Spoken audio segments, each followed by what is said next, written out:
दोस्तों, मैं हूं doctor Amit Shukla, lifestyle and basic health care expert. अपने channel science and art of health के इस एपिसोड में हम आपका स्वागत करते हैं।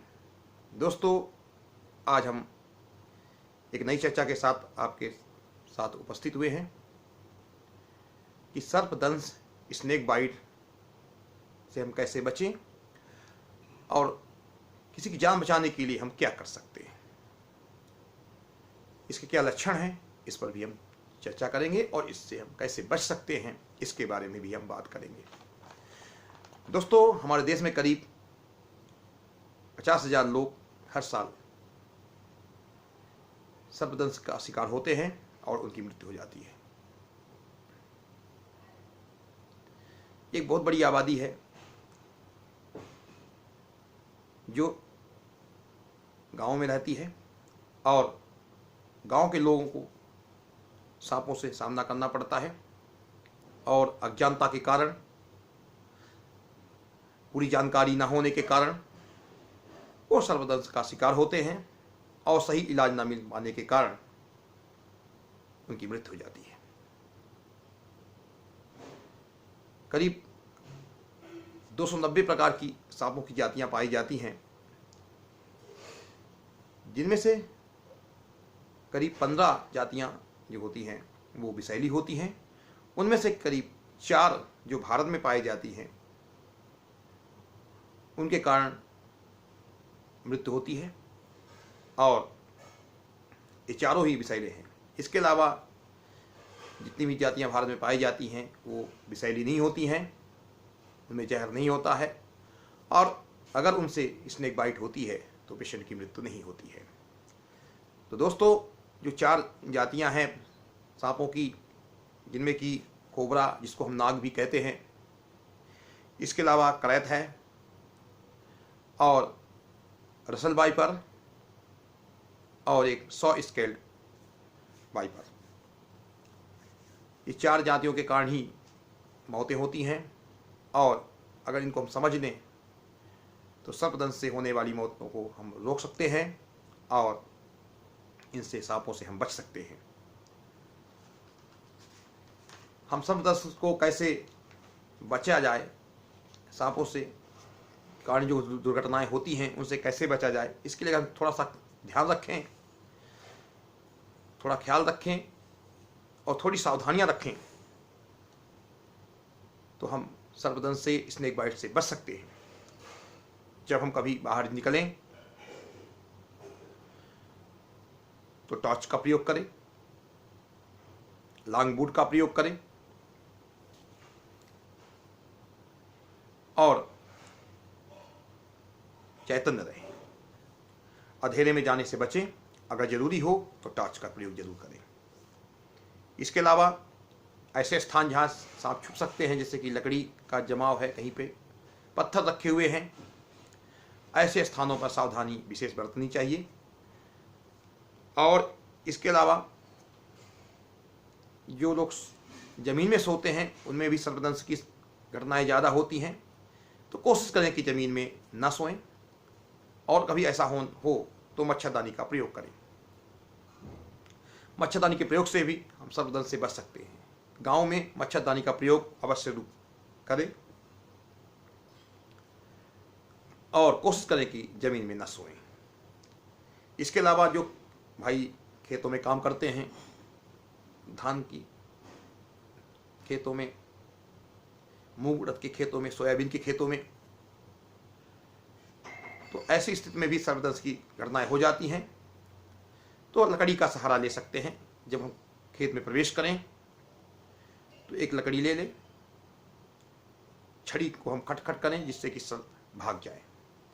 तो हम इन चीज़ों का अगर ध्यान रखते हैं तो सर्पदंश से हम बच सकते हैं।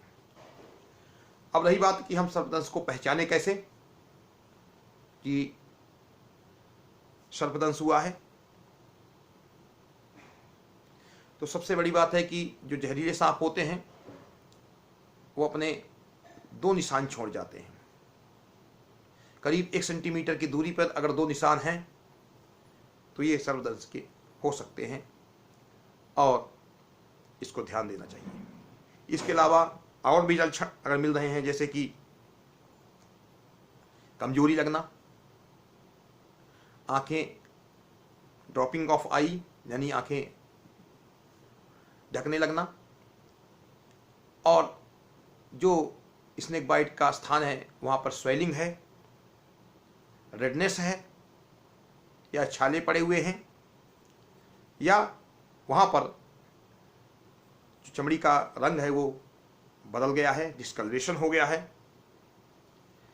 इसके अलावा जनरल लक्षण भी हो सकते हैं, जैसे कि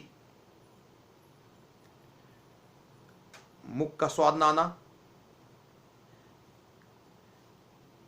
गले में दर्द होना, पेट में दर्द होना, डायरिया, उल्टी ऐसे भी शिकायत मिल सकती है, चक्कर आना, सुस्ती लगना, कमजोरी लगना, और हाथ पैर में बल ना लगना, ये भी लक्षण देखे गए हैं। क्योंकि अगर न्यूरोटॉक्सिक स्नेक ने काटा है तो ऐसी स्थिति में पैरालिसिस की समस्या, लकवा की समस्या हो जाती है, और हाथ पैर की मसल काम करना बंद कर देती हैं, और मरीज को हाथ पैर को उठाने में तकलीफ होती है, वो हाथ पैर नहीं उठा पाता है। और इसके अलावा अगर हीमोटॉक्सिक स्नेक ने काटा है तो ऐसी स्थिति में ब्लीडिंग की संभावना होती है, वहाँ पर ब्लीडिंग होती है, और लोकल साइट पे स्वेलिंग वगैरह भी हो जाती है, छाले भी पड़ जाते हैं। लेकिन ब्लीडिंग एक आम है, मुंह से ब्लीडिंग होती है, पेशाब से भी खून आने लगता है, तो ये हीमोटॉक्सिक स्नेक बाइट में देखा गया है। इसके अलावा मुख से झाग आना, और दो प्रकार के व्यक्ति दिखना, दो एब्जेक्ट दिखना, बाइपोलर विजन हो जाती है, ये भी लक्षण देखने को मिलते हैं। खाने को निगलने में दिक्कत होती है क्योंकि गले की मसल्स पैरालाइज्ड हो जाती हैं, और पेट में दर्द भी होता है। तो ऐसी स्थिति अगर किसी पेशेंट में है तो आप उसको पहचान सकते हैं कि इसमें स्नेक बाइट हुआ है, और तुरंत ऐसी स्थिति में हॉस्पिटल जाना चाहिए। अब दोस्तों, हम पेशेंट को बचाने के लिए क्या कर सकते हैं, तो इसके बारे में थोड़ी सी जानकारी हम आपको देना चाहते हैं। कि सबसे पहली बात है कि पेशेंट को रिश्योर किया जाए, सुनिश्चित किया जाए कि आपको जहरीले सांप ने नहीं काटा है, आप शांत बैठिए, आप ठीक हो जाएंगे। पेशेंट को शांत रखना बहुत ज़रूरी है कि अगर वो उत्तेजित होगा तो उसकी हार्ट रेट बढ़ जाएगी, और जो सांप का जहर है वो पूरे अंगों में फैल जाएगा।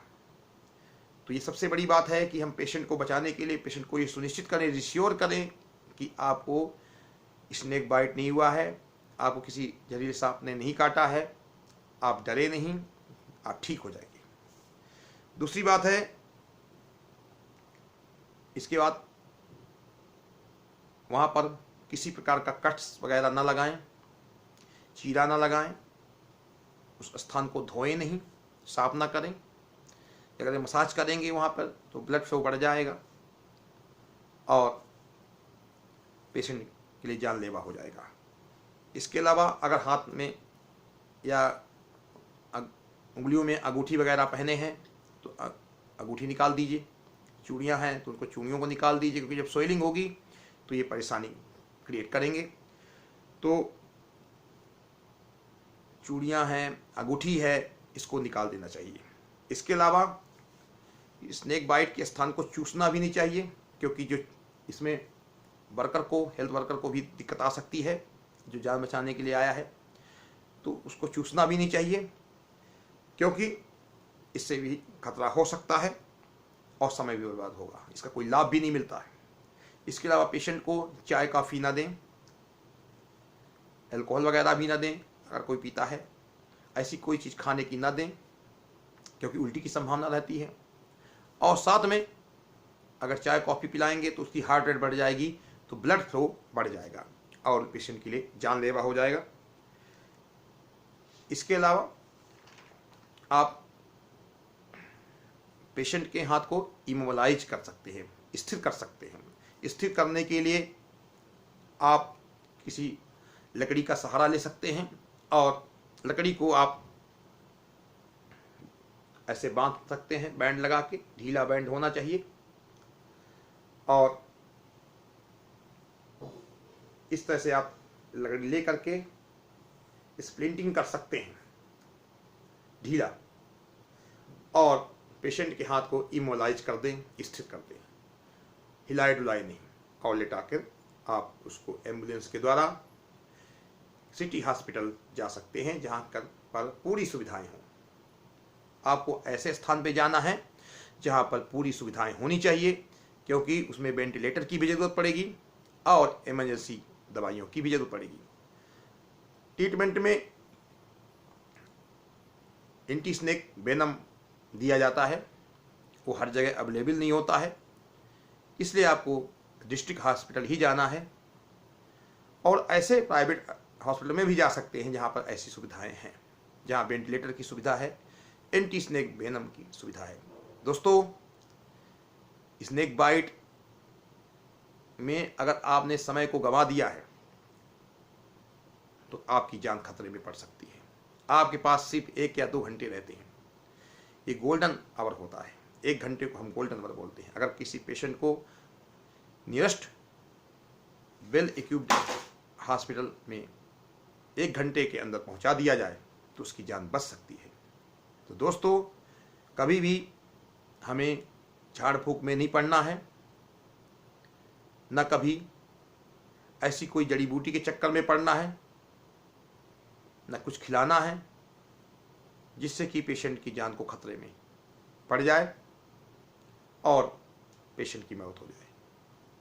इसलिए हमें इमीडिएट पेशेंट को नियरेस्ट सिटी हॉस्पिटल में, सरकारी हॉस्पिटल में भेजना है जहां पर एंटी स्नेक वेनम की सुविधा है। इसके अलावा वेंटिलेटर की सुविधा भी होनी चाहिए, तो पेशेंट की जान बच सकती है। नियरेस्ट जो भी हो, आपको ऐसी क्लिनिक या अप्रशिक्षित डॉक्टरों के पास नहीं जाना है जहां ऐसी सुविधाएं नहीं है। इसलिए दोस्तों,